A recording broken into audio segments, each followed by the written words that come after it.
Thank you, Jeb. Welcome, everyone, to Redmond City Government Council of the Whole, Finance, Administration, and Communication. Today is March 11th, 2025, and I am the chair, and all 7 council members are present. There are 3 in chambers, 4 online. We have 2 items today, and we have COO files to kick us off on item 1, which I believe is a potential contract for a federal lobbyist. Thank you, Councilmember Fields. This afternoon, I'm before you to present to you the federal lobbyist contract with Holland and Knight. It is a contract that, well, we didn't talk about the contract in the budget, but we did talk about setting aside money for a federal lobbyist.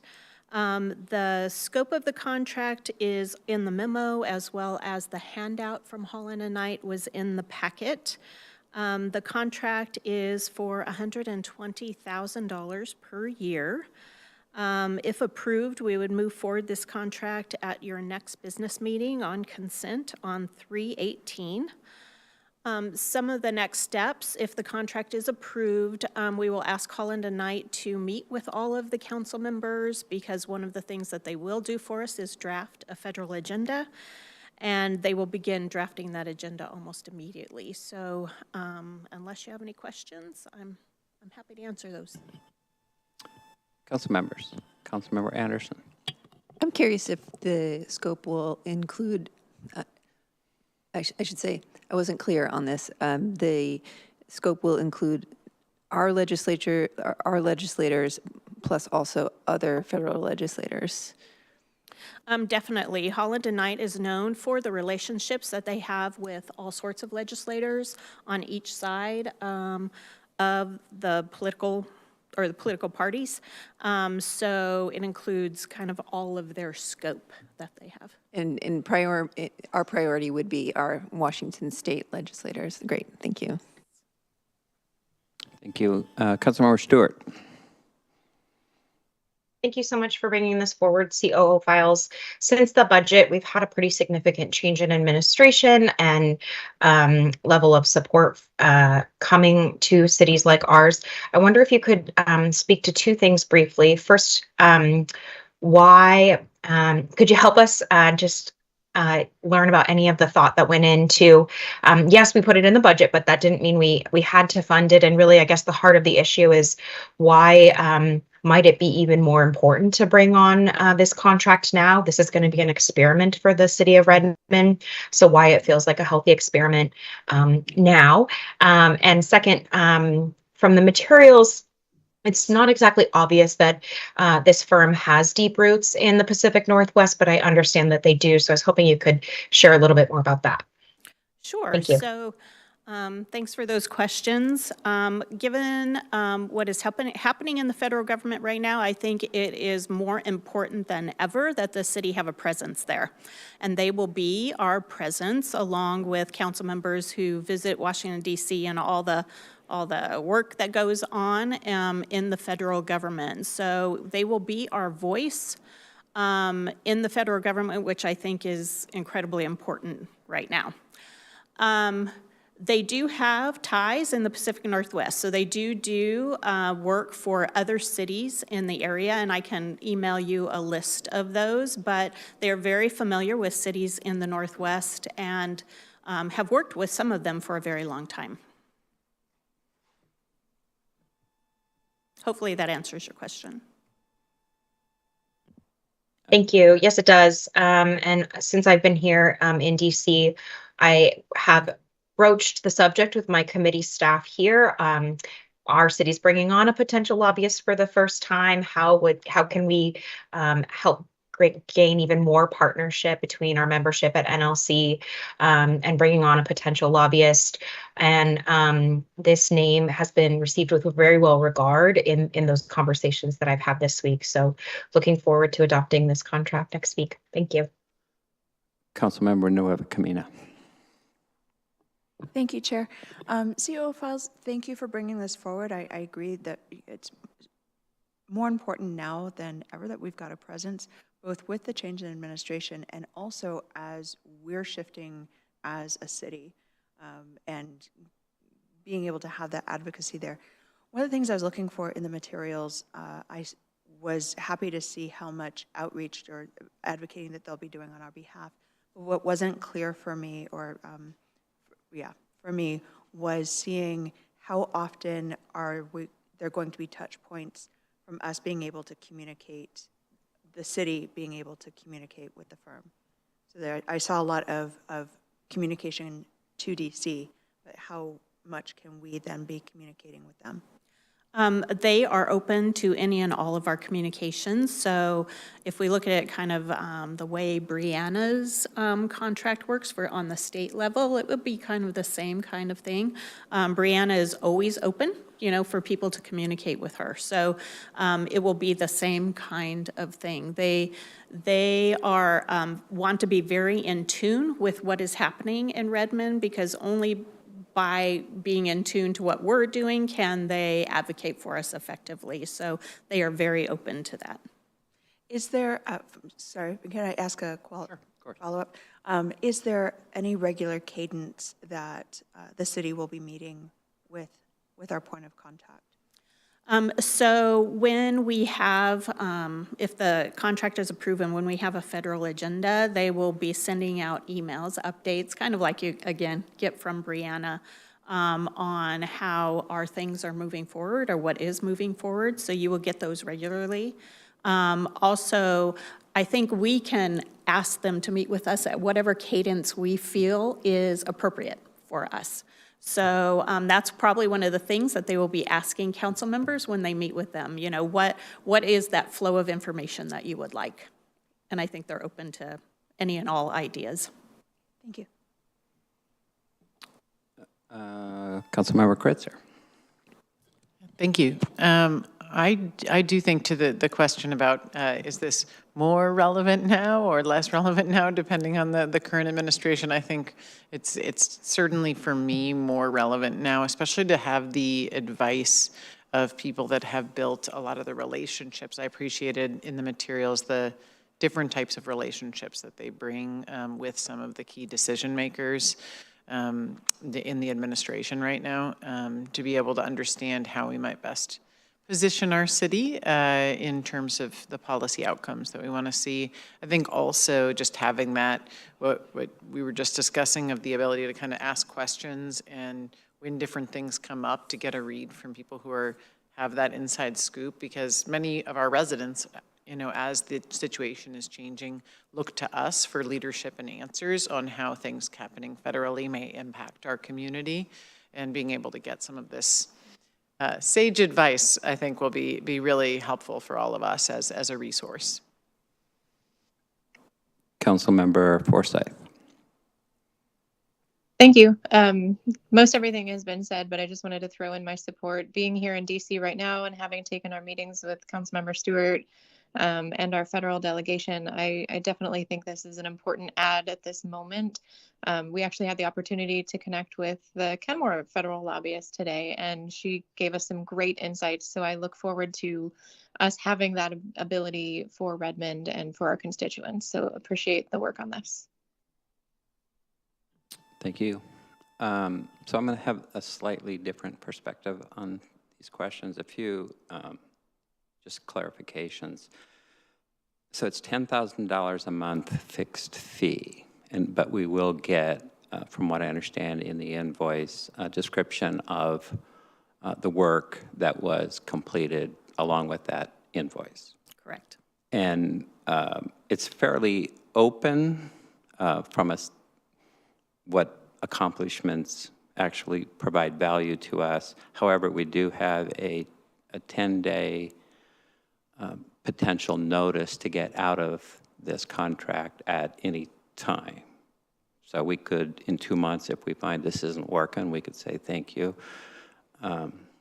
Correct? And who has that authority? The mayor? Correct. Does council have any potential influence or say or even authority if the council thinks that this is not, if this contract is not working? Is our only is our only path to go to the mayor and say, hey, we don't think as a council this is working, assuming that's what we do. Yeah, that would be your path, would be to go to the mayor and say it's not working and here's the reasons why. But we will also be monitoring the contract just to see if, because this is the first time we've done this. Sure, of So course. we need to figure out if this works for us or not. Right, no, and so we're on new ground, and I agree with the sentiment of council. I think it's important that we try this. Here's my concern that I'm going to state. Yes, we want to be noticed. I'm speaking from a personal opinion here. Sometimes you don't want to be noticed. And this administration makes me sometimes think, maybe it's best if we're not noticed. So what I'm concerned about is there is a number of goals here. One, we want to hold on to our values as a city that we've put into our strategic plan, and we've put into our resolutions, we put into our budget. We are very supportive of DEIA. We are very supportive of climate change mitigation and preparation. We're very supportive of our community in all sizes, shapes, forms, the immigrant community. I could go on and on. But we also need and have a desire to see our programs go forward that need to be resourced and funded, and a lot of that is federal money. What the dynamic there, of course, is, show me, is a Mark Twain quote, show me where a man gets his compound, I'll tell you what his opinions is. So I don't want to change our opinions in order to get money. There's the dynamic that I'm looking to you and the mayor to give us a very advanced understanding of when those paths are starting to diverge or come together. I appreciate that, and I appreciate, not letting money be the driver. But I believe that we should uphold our values no matter what the circumstance. So whether money is involved in or not, and I would hope that we would continue that path. And I was very firm in my belief that you felt that way, and I think the mayor feels that way. I just wanted to state it for the record. I appreciate that. So thank you. Any other questions? Any issues with this going on consent for March? Next week, 3/8. Next week. Yeah. I see no objections, and I appreciate you being here. Thank you. Great. Thank you very much.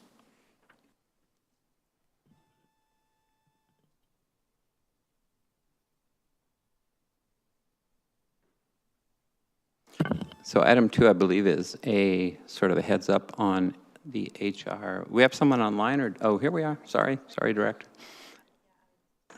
My peripheral vision is off today. I will just let you kick it off. Thank you. Great. Thank you, Councilmember Fields, and thank you for having me. So today is just informational only. What I wanted to do was just talk to you today about several key initiatives in 2025 that you can anticipate that I'm going to bring to council for throughout the year, either for your review or just for informational only. And I'm going to provide a brief overview of each of those items here today and then answer any questions that you might have. So first of all, we have tentative collective bargaining agreements this year. We have 6 that we are that you're going to be hopefully seeing. So we have a total of 8 collective bargaining agreements, and in 25 we're going to be negotiating 6 of those agreements. 5 of the agreements expire at the end of 25, so December 31st, 2025. And just again, really quick overview of fire support, police lieutenants, police telecommunications, and then the Redmond City Hall, Redmond Employee City Hall Association, RESHA. We will start negotiations for each of these between May and July and plan to come to council for your approval between November and December. It is possible one or more of these CBAs will not settle in 25, and so we'll just continue to negotiate them into 26. The 6th CBA is fire uniformed, which expired on December 31st and 24, and we're currently in mediation. If we do reach a tentative agreement, we are targeting to come to council for your approval in May of 2025. If not, then we will just continue with the contractual negotiation process. So that's the union contracts.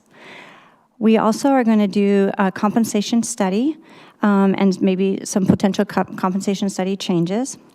We are contracting with a compensation consultant firm to review the executive E-pay plan, which includes the chief operating officer, directors, and deputy directors.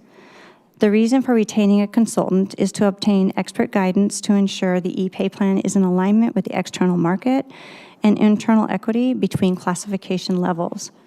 We are also seeking guidance from the consultant on internal pay equity and equity pay policies, compensation best practices, and potential review of other non-represented classifications.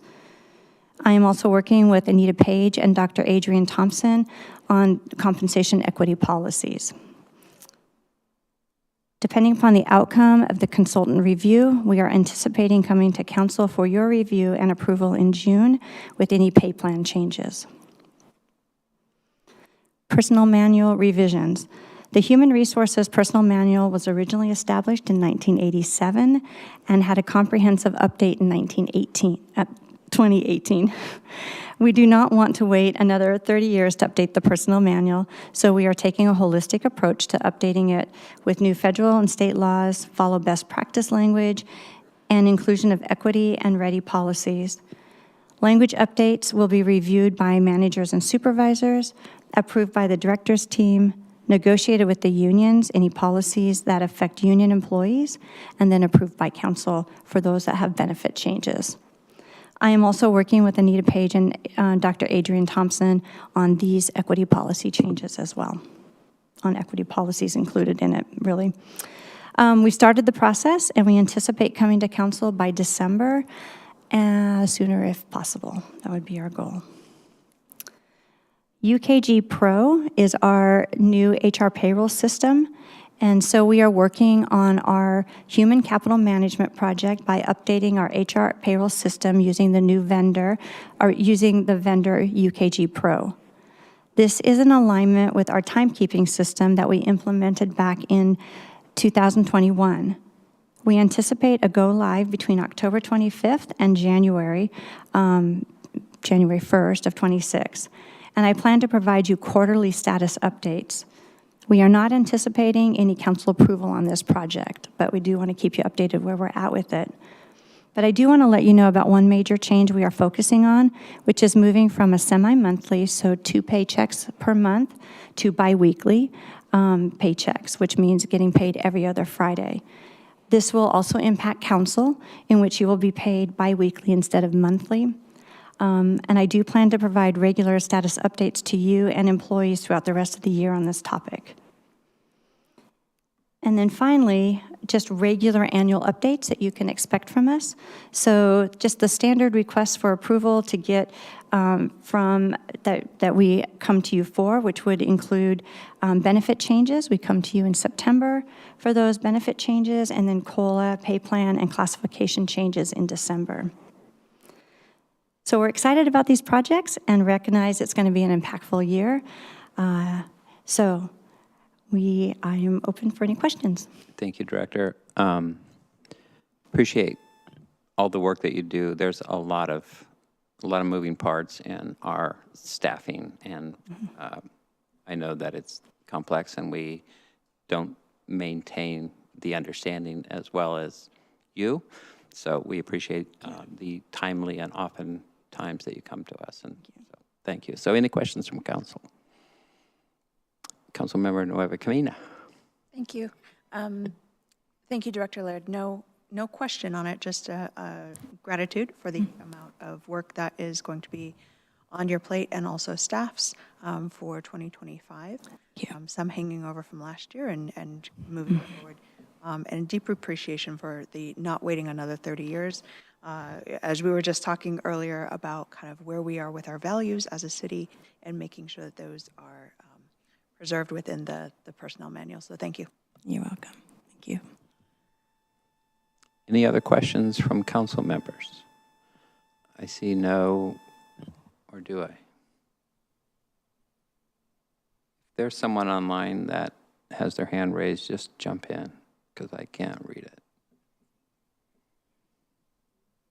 I think we look good. All right. Thank you very Thank much. you so much. Appreciate it. So that didn't quite break the record for the shortest meeting ever in the history of Redmond, but it's in the top 10%. Anything for the good of the order? I see nothing. So with that, this meeting is adjourned. Thank you.